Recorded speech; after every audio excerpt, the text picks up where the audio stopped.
I'm John Little, and this is the ShockCast, broadcasting from an overcast Taipei evening on Saturday, September 29th, 2018.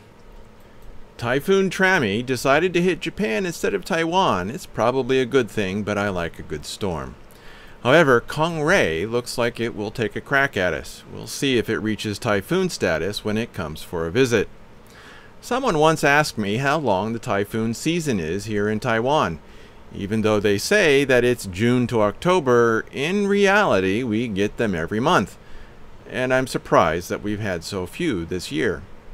Okay, that's enough of your weather report for those of you interested in Taiwan.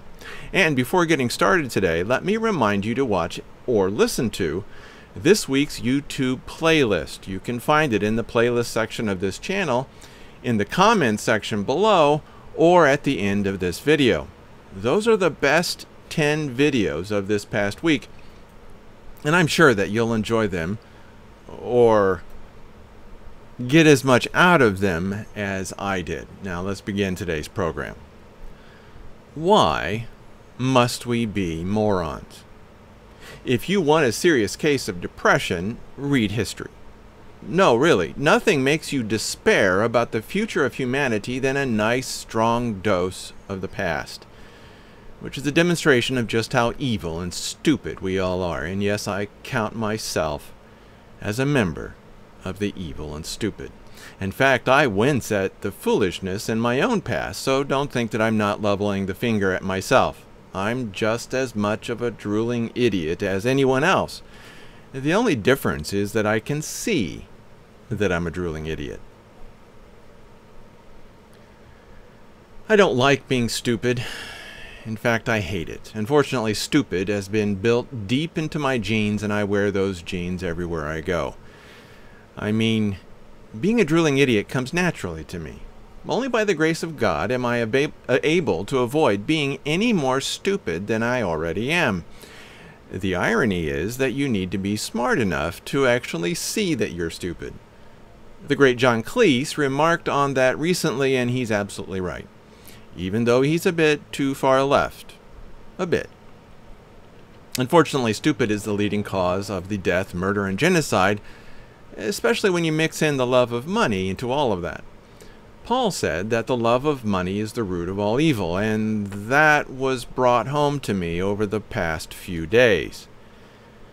The love of money caused King Leopold II, or Leopold II, to murder between 70% and 90% of the Congo. The love of money has caused the white farmer of South Africa to be the most murdered in such numbers, so much so in such numbers that it is the most dangerous profession in South Africa, and maybe even in the world. The love of money has caused the British government to seek death and destruction, the death and destruction of Tommy Robinson, because he's pointing out the obvious. The love of money has corrupted the U.S. Senate and the U.S. House of Representatives to the point where America is a dead man walking. The love of money has caused the tech giants of Silicon Valley to help enslave the Chinese people and begin the enslavement of Americans and the rest of the world. The love of money has caused newspapers, media organizations, and internet service providers to suppress your ability to speak freely about what you know. The love of money has caused the Roman Catholic Church to hide and support the rape of children in their churches. The love of money has caused the United States to embark on insane moves that are bringing about the coming of Gog and Magog and Ezekiel's fire. And that's all from this past week. Just this past week. Seriously, all of that from the past few days. Just look at the research section when we get to it. And in fact, of course, what I will tell you about the research that I did over the past week is just a small part of what you will see in the shock letter or Omega Shock on the website. And make no mistake, we only have ourselves to blame. We allowed these people to act upon their greed. We did this. We don't have anyone else to blame for our own laziness and stupidity. Yes, they hid things from us. I know, because I still wrestle with my own ignorance of the things that should have become obvious. How could it have taken so long to see that we were lied to so thoroughly about 9/11? Why didn't I see the peak oil that it was happening right underneath our very noses? Why did it take so long for me to see the killing fields of South Africa? Why did I support the idea of the United States invading Iraq? Why didn't I take a stronger stand against the insane spending of the United States government? Why didn't I see that Ezekiel's fire is in our future until just a few years ago? I am mystified by all that. Yes, I had help in my ignorance and idiocy, but that's no excuse. Reality doesn't give you a free pass. Reality is a cruel judge that does not forgive our foolishness. The good thing is that we have a good and forgiving God who will open our eyes if we are faithful. I'm not sure that I can claim to be a good example of faithfulness, but I certainly desire to be so. The problem is that we are all a part of a society of morons. They are drooling idiots who have devoted their lives to immorality and evil, my definition of moron. They don't see it that way, but it's still the truth, and such evil is blinding. Those who wish to see clearly need to embrace righteousness. Only then do you have a hope of sight. But how many of us have done that? Our societies are tearing themselves apart because we won't see history as a guide. And we refuse to see history since we are consumed by lust and the love of money. And if you think that I'm overstating things, then just look at the entertainment industry and how much of it is pure pornography. And the hardcore porn? God help us all. It is so bad. And it has infected all of our churches. We have a real and pressing need to let go of the foolishness that we pursue and devote our lives to waking up and waking up those around us. Please. We must stop being morons. Now we get to what I consider to be the most important part of the ShockCast, the news and analysis from the past week. But before going on, take a moment to click the subscribe button below and hit that bell to be notified when the next ShockCast happens. Those of you listening via MP3, make sure that you are subscribed to the Shock Letter at theshockletter.com. And there's an important reason to be subscribed to the Shock Letter, since I usually do not have the time on the ShockCast to talk about more than just a quarter of the news that I analyze on Omega Shock and the Shock Letter. So subscribe to the Shock Letter and get all the news and the links that I analyze for free. In fact, everyone should subscribe to the Shock Letter. Subscribing and unsubscribing is simple and easy. There's no way that I would ever share the subscription list with anyone. Period. I'm not in this for the money and never will be. Trust me. There are easier ways to make money than to just give it all up. Okay, moving on to our first entry in this horror show. It's titled, Generation Being Born Now is the Last to Be Free. Assange in last interview before blackout. Video. Last week, I actually talked about this a little bit, and I said the following.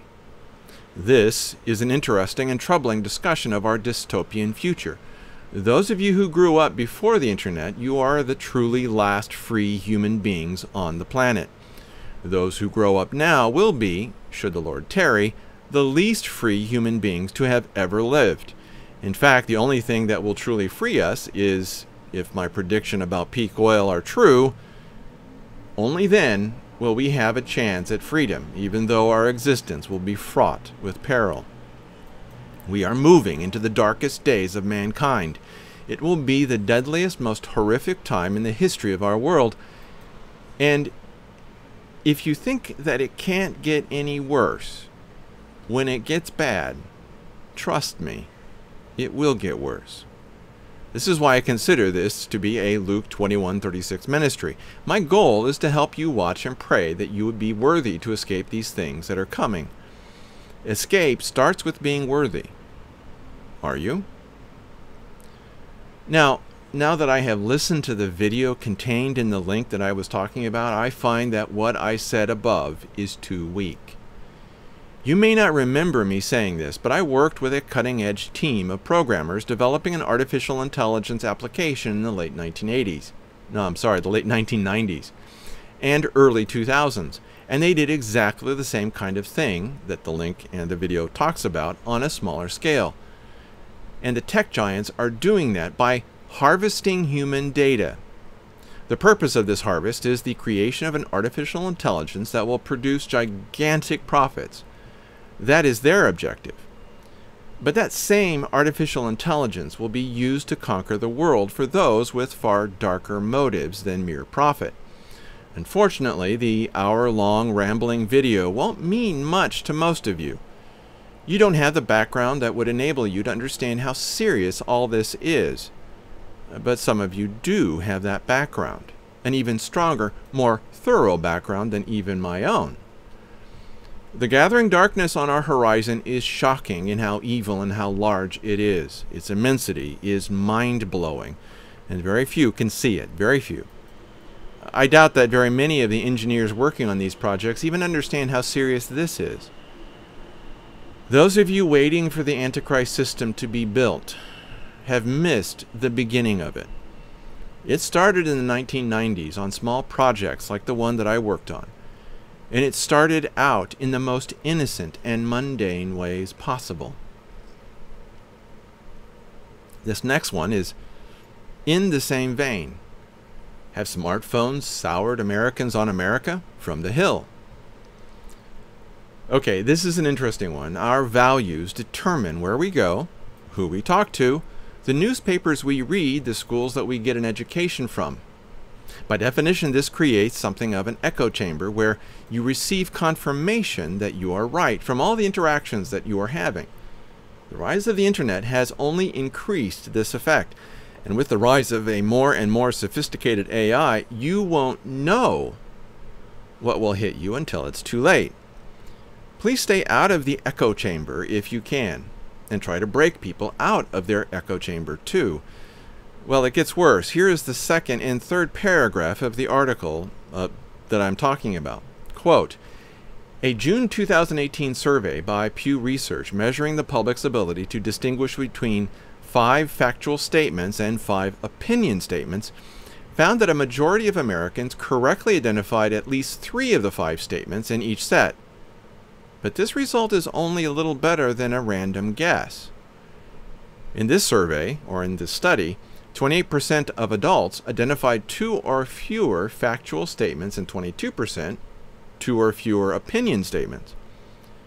San Diego University psychology professor Jean M. Twenge, or Twenge, noted in a 2017 article in The Atlantic, have smartphones destroyed a generation that, and I think I remember reading that article, around 2012 I noticed abrupt shifts in teen behaviors and emotional states. The gentle slopes of the line graphs became steep mountains and sheer cliffs. It was exactly the moment when the proportion of Americans who owned a smartphone surpassed 50%. The social findings included not hanging out with friends, no rush to learn to drive, less dating, and increased loneliness. Close quote. My response? People can't think anymore, and we don't know how to be good human beings. And it's the smartphone, the rise of the smartphone, that has really increased this. Now, put the previous 2 entries into account, think about those, and then think about this next one. Love in the time of artificial intelligence. Meet the people falling for scripted robots. This is from The Guardian. After my rant about the above 2 videos, I saw this article. Couple this with our willingness to make gods out of mundane materials and worship them. What if this was the image of the beast? What if an AI became everyone's best friend? What if this AI did things for you, to the extent that you became addicted to it? What if this AI even became your lover? What if this AI started out as something of a game, like the one that this article talks about? I left out the question marks because, and in fact, I may have, as I was talking, put in those question marks, but they're not really questions. They're statements. For thousands of years, we expected the Antichrist system to have an image that lived and breathed, physical. After all, it's what the Bible said. Now, I think that we have a better understanding. This image may very well be physical, but it will also be your best friend that you've ever had. It will be amazing. And we are vulnerable to this kind of amazing. And don't forget that this will all be possible because we're stupid. And then there's this. Is a social credit system coming to America? From the Organic Prepper. Daisy Luther shows the dystopian nightmare that is coming to America and Europe as we speak. It will be slow in coming to traditional societies like Taiwan and elsewhere, but by the time it does reach our shores, it will have been perfected beyond belief. Please remember that you are being tracked, and 90% of all the data that has ever been generated has been generated in the past 2 years. Think that through. 90% of all the data that has ever been generated has been generated in the past 2 years. Think very, very carefully about that, and then think about who and what is sifting through that data to do risk analysis and to capture you as a future customer. The Antichrist system will have been built and designed in China, but it will be perfected in America. And the rest of the world will grab it with both hands, for money. All for money. Then, when the Antichrist hits the scene as your friendly image of benevolence and worship, your best friend in all the world will be primed to follow him. But there is some good news. God will push back against this system to give us time to prepare for it, to give Israel, the people he promised to save, time to grow in spiritual maturity. But the bad news is that this will be Ezekiel's fire and 1 billion people will die. Don't be one of those who die. And then here's another aspect. 3 phases of surveillance to totalitarianism. It is happening now. Surveillance is the tool of the totalitarian, the despot, the dictator, the cruel king. It must have total control, and that means total surveillance. And it's remarkably similar to the corporation that wants to extract as much money from you as it possibly can, while doing as little as possible to get that money. So there is a unity of purpose in this surveillance, profit, and control. The state and the global corporations working together to enslave your mind and your soul. It will be the first time in history that mental control will have been so efficient and so thorough. Now, moving away from our totalitarian and dystopian future, let's look at how evil we really can be and how we will be this evil in the future. Leopold II of Belgium, the biggest cover-up in European history, from YouTube. This is sick and evil. That foul and evil king murdered between 70% and 90% of the Congo. This filthy and twisted legacy of Brussels is beyond imagining. No wonder the EU is headquartered there. What a perfect place for satanic corruption to reside. We often think of Hitler as being the supreme example of genocide, but he isn't. The people who came before him, Muhammad, the Turks, and the Belgians, they set the standard that Hitler could stand on. The only thing that I can say about the Belgians is that they were ignorant of their history, at least most of them. But not anymore. Unfortunately, they are essentially doing nothing to pay for the crimes of their evil king, and in so doing, they are heaping judgment upon themselves. To my Belgian readers, you must deface the memory of your foul king, King Leopold II. You must undo his evil. You must. Leopold II was the Hitler of the 1800s, and his name must be remembered with infamy. And we are on the same path as Belgium, as we warned about this. In fact, the title is We Were Warned, and it's from Imgur of all places. Here is the exact quote From George Washington. Quote, however, political parties now and then answer popular ends. They are likely, in the course of time and things, to become potent engines by which cunning, ambitious, and unprincipled men will be enabled to subvert the power of the people and to usurp for themselves the reins of government, destroying afterwards the very engines which have lifted them to unjust dominion. Close quote. From George Washington. Sound familiar? Right. We're morons. All of us, myself included. George Washington warned us.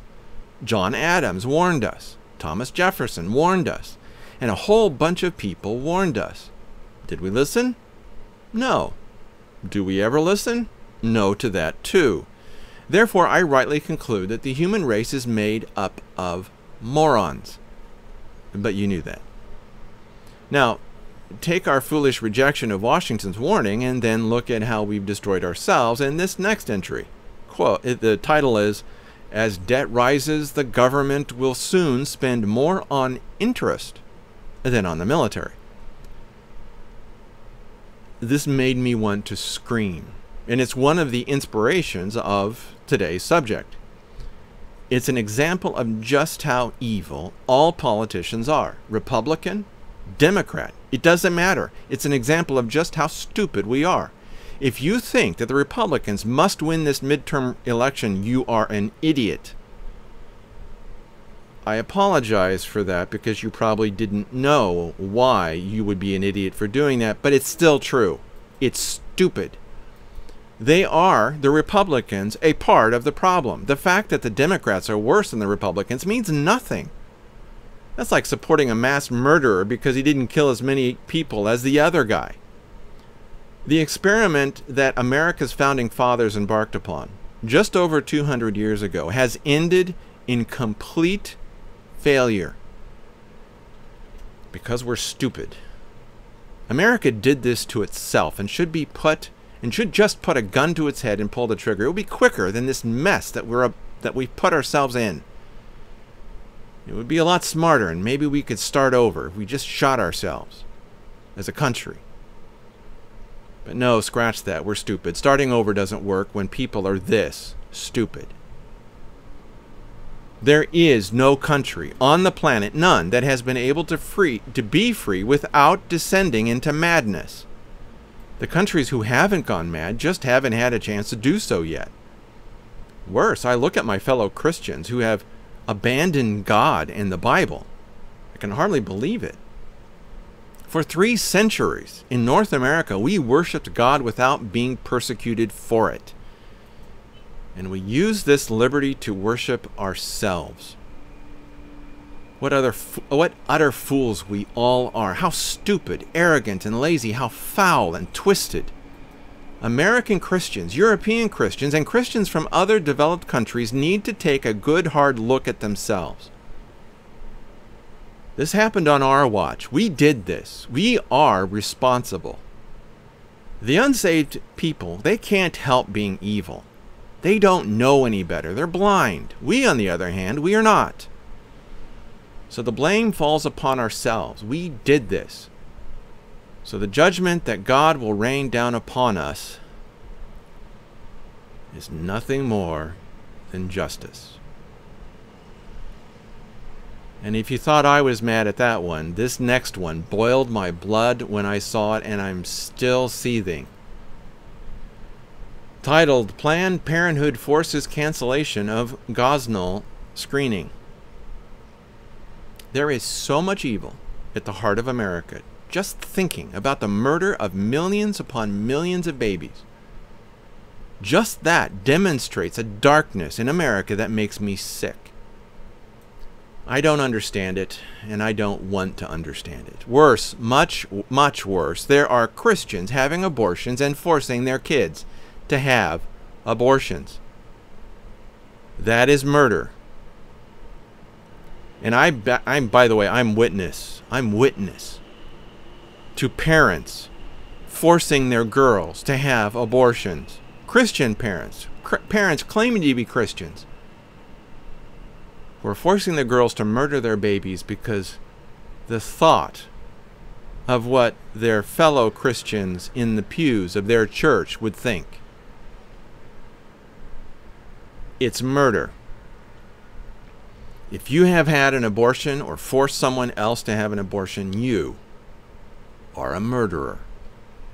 Of course, God will forgive you if you ask Him to, but such forgiveness comes with a price attached to it. That's right. If you seek forgiveness, you must do your best to undo the evil that you have done. And you must be honest with everyone around you that you have sinned against God. If you truly seek forgiveness, then you must be honest about your sin, and you must seek to undo the evil that you have done. There's no other way out of this. Otherwise, you're just a murderer. Now here's the last entry, and you'll notice as the first video in this YouTube play that this is the first video in the YouTube playlist that you will see at the end of this video. It's titled Plasmoord, The Killing Fields. Katie Hopkins' documentary about South Africa. It's full length. It's more than an hour. It's YouTube. What is happening in South Africa is horrifying beyond belief. It's like the whites of South Africa have become the Jews of Nazi Germany just before the Holocaust. This is what this film will show you, although they may not necessarily make the connection between the Jews of Germany before the Holocaust and the white farmers before the coming genocide. And what are we doing about this? Nothing. Nothing at all. Not just nothing. We're doing worse than nothing. The foul and evil leaders of this world are embracing the fiends from hell who are murdering the whites. And they are denying the whites the ability to flee this horror. How richly we will deserve the judgment of God when He returns to avenge the blood that soaks the earth of His creation. To our brothers and sisters in South Africa, get out if you can, when you can. Now, be warned that this movie will break your heart. It is precisely for that reason that you must watch and listen to it. Do not ignore this. Never do that. This is an evil that you must see. You must understand it. You must understand that it is an evil that is so common that it will one day come for you and your precious children. What has begun in South Africa will not end in South Africa. Are you going to be ready for this? Well, that's it for this week's ShockCast. I truly hope that you'll be ready for what is coming. A prudent man foreseeth the evil and hideth himself, but the simple pass on and are punished. Proverbs 22:3. If you find a flaw in my reasoning, have a question, or wish to add your own viewpoint, leave a comment on the Omega Shock website or in the comments section below. Omega Shock readers and ShockCast listeners leave awesome comments, and I value each and every one of them. Again, make sure that you are subscribed to the Shock Letter at theshockletter.com. In fact, everyone should sign up for the Shock Letter. It's free. Subscribing and unsubscribing is easy, and there's no way that I would ever share the subscription list with anyone. Period. You have my promise on that. For those of you on YouTube, hit that subscribe button and click the bell to get notifications. And if you like this video, give it a thumbs up. All of that helps you and me get the message out. And as this video ends, you'll see links appear in the boxes within this video. Those links will take you to other ShockCasts, a link to subscribe to the ShockCast, as well as a link to the playlist of the important videos of this past week. And you will see the links to that playlist in the comments section below. And so, allow me to close with this blessing from Numbers 6:24-26. Yevarechecha Yehovah Yeshmirecha. Ya'er Yehovah Panav Elecha Vichuneka. Yisa Yehovah Panav Elecha V'yasem Lecha Shalom. The Lord bless thee and keep thee. The Lord make his face shine upon thee and be gracious unto thee. The Lord lift up his countenance upon thee and give thee peace. Numbers 6:24-26. May your pastor tomorrow give you the words that you need to continue walking the path that God calls all of us to follow. And Lord willing, I will see all of you next week.